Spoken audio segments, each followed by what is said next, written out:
action now. Well, you showed up today. Are you ready to show out?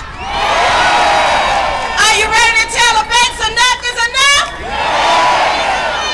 Enough is enough. Enough is enough. Enough is enough. Enough is enough.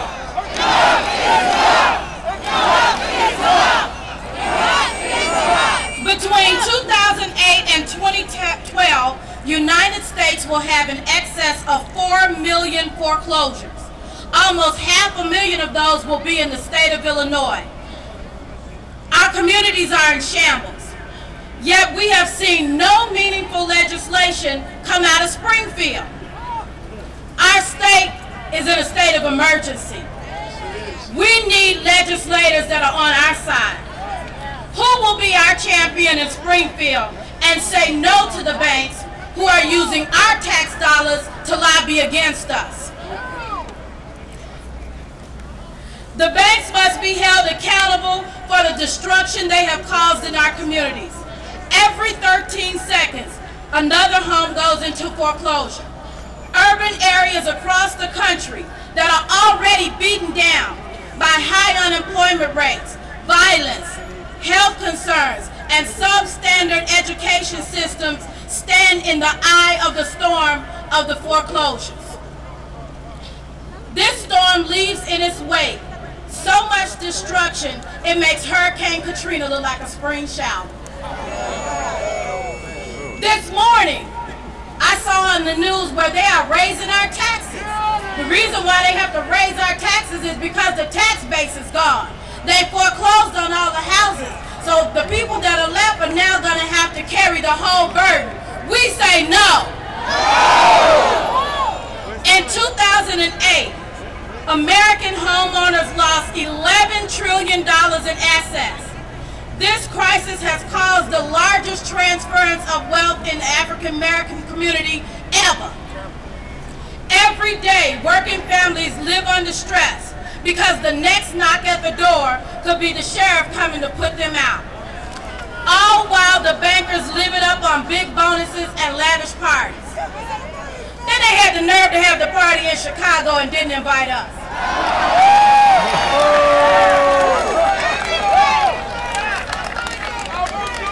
The banks owe every man, woman, and child in America $15,000, and that loan is past due. They raked in $30 billion in profits this year alone, and they haven't paid us a dime. The very fabric of America's working family has unraveled due to bank greed. We say enough is enough. Let's begin today to rebuild our communities by demanding that the banks modify loans and keep families in their homes.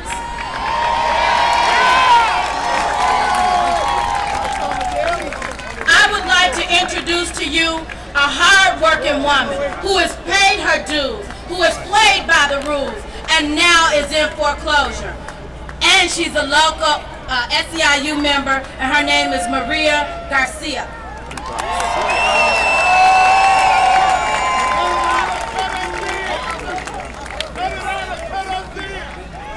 Hello, everybody. My name is Maria Guerra, and I'm a janitor at Little Village Academy. My job is not the one best paid, but I used to feel lucky because I have been able to save enough to buy a house and feel security. But I don't feel so lucky anymore. This summer, my brother-in-law lost his job. I had co-signed on his mortgage to help him, and now we are both in trouble. When he was working, he could pay his mortgage with no problem. Even unemployment, he struggled, but he made the payments. Then his employment benefits ran out, and he still could not find a job. And there was no way he could pay the mortgage. He had to choose between feeding his 3 children and paying this mortgage. Like any father, he chose food. We tried to sell the house, but could not find someone to buy in this economy. Don't move out. My brother and I called Chase Bank to see if we could get our loan modified. When we bail out these banks, that is what they were supposed to do. Help people like us who were hurt by the bad economy. But Chase did not want to help us. When I called, they always had an excuse. I need to call back another day, or I need to fill out more paperwork. After months of calling and filling out of paperwork, they finally told us we did not qualify for help.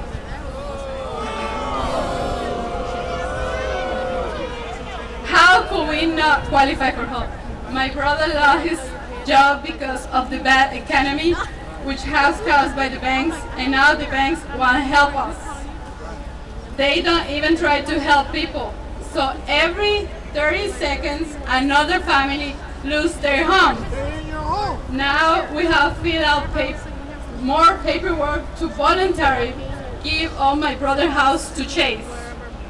I never thought we get to this point where we're hoping to bank will just take the house so we don't lose even more.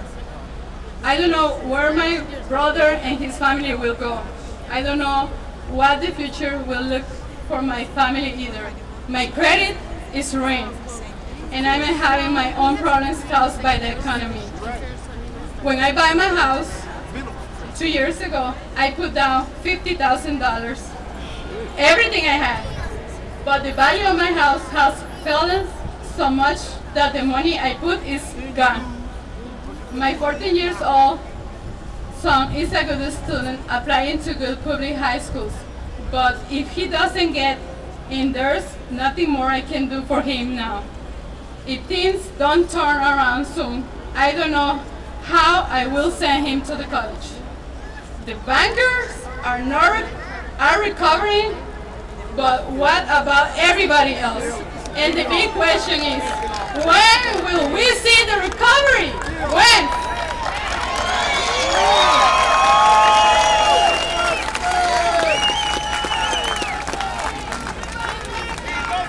So Maria's story is heartbreaking, but it's not unique. We see this, unfortunately, in our neighborhoods every day. So since I'm from Chicago, I want to take a liberty here and call a roll in Chicago. We want to talk about what that looks like in our neighborhoods. We want to talk about the families that have been displaced because of foreclosure. Portage Park, 883. Near North, 893. South Chicago, 902. New City, 1,157. West Ridge, 1,171.